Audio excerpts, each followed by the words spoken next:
Hey friends, happy Sunday morning. It is going to be a beautiful, beautiful day. Obviously, I'm up earlier than usual. We have to be on site at 7 to direct the Show Me State games, the 5K, 10K, but it's always fun to be up in Columbia and to be out running in new places. But as you can see behind me, one of the things I do on race morning and leading up to race morning is I check the forecast. Always got to check the forecast and be ready for whatever the morning is going to hold. And all of these pop-up showers that are around, none of this was on the forecast. It was supposed to be way up ahead of us, but I love it because it was so timely considering the Bible study that I had this morning, and I highly encourage you to read it. But I was carrying on in Psalm 141. I highly encourage you to read this once again. But it starts off where David he's crying out to the Lord, and it could be, the commentator suggested it was probably a time once again when he was running from Saul. So we don't know what exactly his circumstances were, but we do know that people were chasing him, because he goes on to talk about and how venomous they were with their lies and their slander. He was definitely being pursued, and he addresses this in the first couple verses, and he asks the Lord to listen to his voice.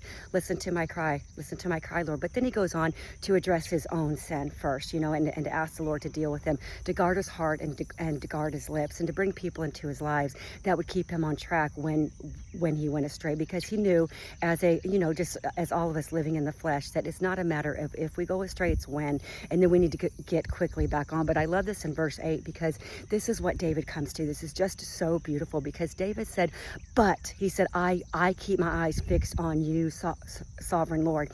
In you I take refuge. And he goes on to say, do not let my heart become destitute, or do not give me over to death, which are what some other translations are. Because this is a deal, although David might have been experiencing some physical poverty, some physical destitution, just due to the nature of hiding out in the caves and all that sort of thing. The thing that he was most worried about was this spiritual destitution, this spiritual poverty, that the Lord would take his spirit away from him. But he knew that as long as God was with him and he kept his eyes fixed on the Lord, there was nothing he couldn't get through. And this was a pattern of David's. I love it, because David goes on to talk about, Lord, keep me from the pits and the snares and the holes these people are digging for me. And at the end, he says this, let the evil people, the ones who are plotting against me, let them fall into their own snares. That's clearly what he says. And he said, and let me walk safely through them. And the history has shown that God was always with David. David was known as a man after God's own heart, not because he was more righteous than most, but because he had a rock solid faith. And through everything, he said, Lord, I'm going to keep my eyes stayed on you. And I know as long as you're with me, if your spirit is with me, there's nothing I can't get through. And let me remind you, Isaiah 26:3 says that you keep